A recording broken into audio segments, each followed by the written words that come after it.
All right, garden update June 2023, coming off the porch. Got my new cactus seedlings because my old ones had all died. And I made a post about it in a Facebook group, and somebody sent me a bunch of seeds. So now I have a few different types of cactuses. This right here is a Peruvian torch, or a Bolivian torch. Bolivian torch, yes. Trichoceros burgessii, or burgessii. Hanging baskets. Stuff over here. More plants. And then out to the yard.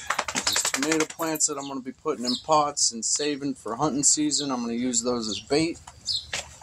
What I hope to be is chrysanthemum, goji berries that are propagated, lemon balm, basil, chiroraxa, pepper, Navajo agastache, or hyssop, whatever you want to call it.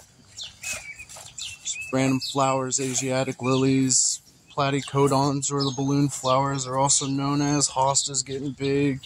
These foxtail or some fox something. Lettuce, more basil, bergamot that's been propagated. Royal golden watermelon. It's currently June 12th, so a bit of a late start. Beets, fenugreek, Brussels sprouts, zucchini, squash, some flowers my kid planted, rosemary, tomato. This is the kid's garden plot here. He's got tomato and some corn, golden bantam corn coming up. It might be a bit late, but we'll see. Raspberries. This is a heritage raspberry I got from Walmart roughly about 5 years ago, about the same time I got the peach tree. And it started up there. It didn't do anything. It actually died. And I didn't dig it up or anything like that because it died. You know, it died back to the soil. Well, the following year it came back.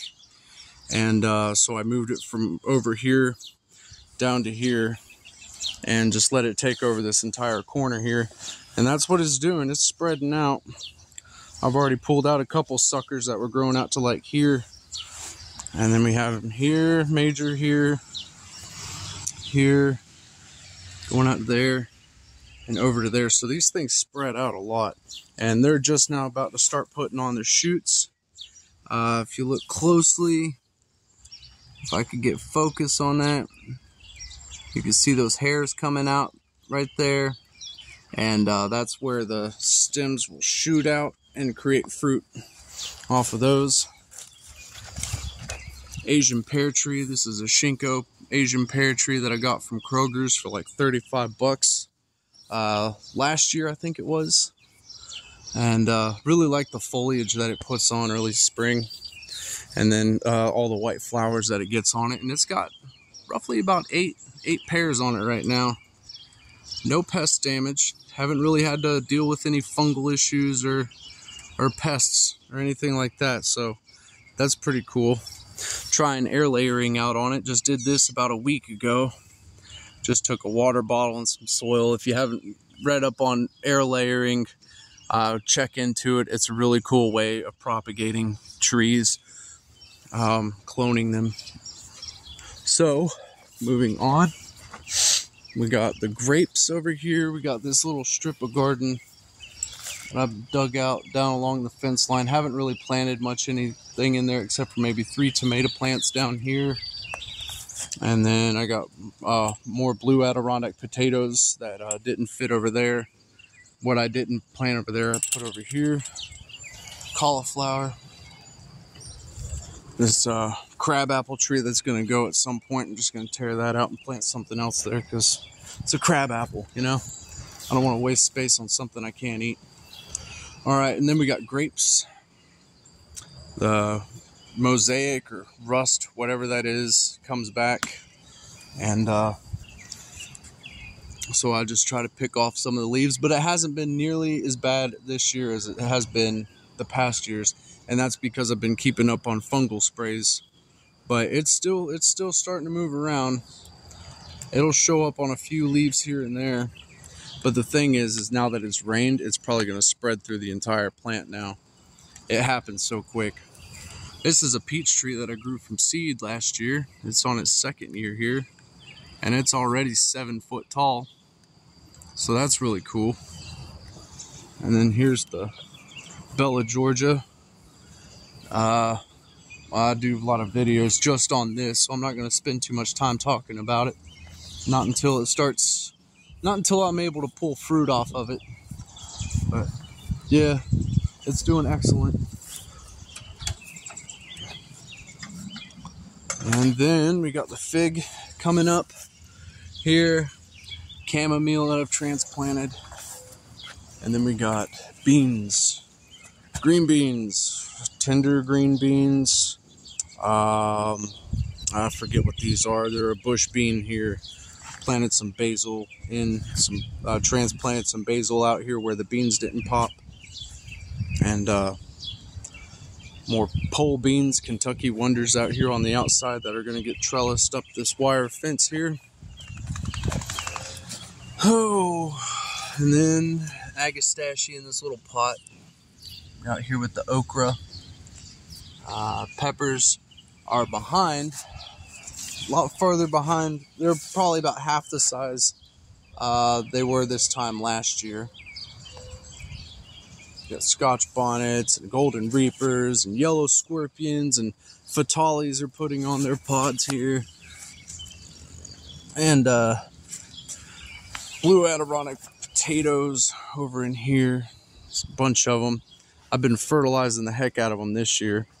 And since I worked on that potato farm that one day, or that 1 week, or yeah, it was a week, I worked on a potato farm and picked up some tricks. And you know, they like to, they're heavy feeders, so you want to keep them consistently watered, but not too much water. You just got to find that fine line of, you know, how much fertilizer and water to use throughout the season for maximum potential. And you could pull out potatoes that are the size of, you know, a child's head. They're massive. Black Nebula carrots, orange cherry bomb that I got from JP Pepper Seeds, which is most of my super hots that I'm growing this year are from jppepperseeds.com. Purple Royalty or Black Jewel raspberry, not sure. Trying to do some tip propagation on that, where you just basically bend the plant over and bury the tip of it in the dirt, and it'll cause propagation like that. Dill that volunteered. This stuff you only need to plant one time, and it will go to seed and spread itself around. You don't have to put much effort in when it comes to growing dill. And it goes great on potatoes, fried potatoes. You know, you can imagine dill pickle chips, you know. You fry some potatoes at home for breakfast and take some of that dill, mince it up and sprinkle it in with it. And there you got your own dill pickle flavored home fries. Black Nebula carrots that I got from the West Virginia Extension Office. These were free. And I'm pretty sure that's what I got over here too, because I have been growing Black Nebula carrots for the last 3 years. The most of them go to seed. I think I may have gotten maybe 3, maybe 4 good carrots out of the hundreds of seeds I've planted. So it's a tricky carrot to grow. Sunflower, tomatoes, kale. Remember that kale that died off last winter? It came back. Look how big it's gotten. It died all the way down to the dirt, pretty much. And now it's come back and went to seed. It's so tenacious, super tenacious plant. More tomatoes, golden reapers. They're very small. They're probably about 5 to 7 inches tall, which is a bit of a bummer, because last year I had other peppers that were substantially larger. And I'm done pretty much the same exact thing that I did last year with these, except I started these a little bit later, even though I started them in February, 6 to 8 weeks before the last frost date, well before the last frost date. And they're not as far along as they were last year, so it's got me a little concerned, but at the same time, not so much. All this wheat just got battered down by the rain that we just got, finally, after 3 weeks of no rain. We got Euphoria peppers over here. Shoot, orange cherry bombs, maybe a sugar rush peach stripey, and then orange cayenne here. And this is the Asian pear that I'm growing from seed. Looks like it's already starting to get that some kind of disease to it. Hopefully that's not fire blight. It gets aphids really bad. But yeah, that's the Asian pear I started from seed last year. And then I accidentally hit it with the weed eater, so it chopped it down and it really stunted its growth. It would be much taller had I not have hit it with the weed eater. But in the long run, it's probably going to be better for the structure of the tree. More cauliflower. And then super hots. We got Primatalis here, which is supposedly the world's hottest pepper. A dragon's breath, yellow scorpion, and then 7-Pop bubble gums over here, including the 7-Pop bubble gum that was growing in the Gatorade bottle.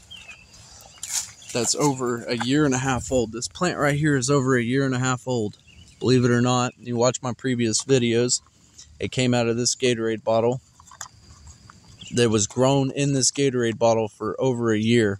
So you can really stunt plants back, and once you put them in the dirt, break up the root ball pretty good, they'll bounce back. This plant right here is just now starting to really starting to flourish again.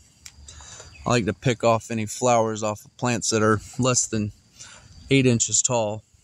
Like this one right here is decent size. It's over 8 inches, I'd say, and I'm gonna let it flower. Snap peas.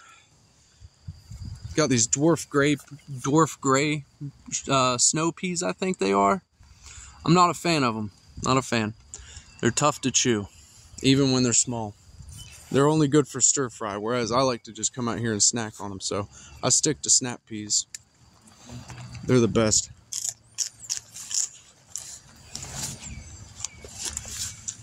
Thyme.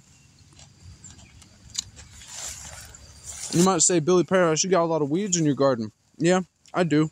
I don't stress myself out about it, though, because I know if you ain't got weeds growing in within 1 foot of your plant, the weeds aren't affecting your plant, all right? Like this right here,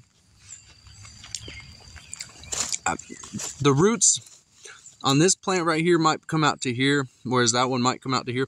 These might, you know, combat for nutrients. But the thing is, there's so much space over here. There's plenty of area for these plants to root out. They're not competing with weeds, you know. So all the weeds that grow out here, it's not a big deal. It's not a big deal at all. And that's pretty much it for in here. And just to finish up here, white mulberries are in bloom, or harvest time. These things are so good. They are delicious. Compost pile. Goji berry bush, man. This thing has doubled in size over the last couple months. Another peach tree grown from seed. Chamomile. Bergamot. This is the blueberry bush. I realized I planted it too deep, so I had to dig it out a little bit. Jerusalem artichoke. Look how much that grew in 1 year. That's crazy.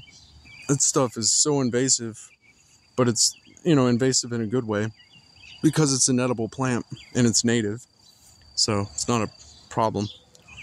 We just tried to plant some elderberries. We got this one down here that isn't quite as droopy as it was this morning, so it looks like it's bouncing back. So it looks like we've got elderberries growing. Yarrow, 2 different types of yarrow. I think a gopher or a deer came through and mowed down all that, so it was a lot bigger. It was about as big as this one, but it got chewed down. Butterfly milkweed, Indian hemp, swamp milkweed. There's dogbane back there. That's pretty much it. That's pretty much it.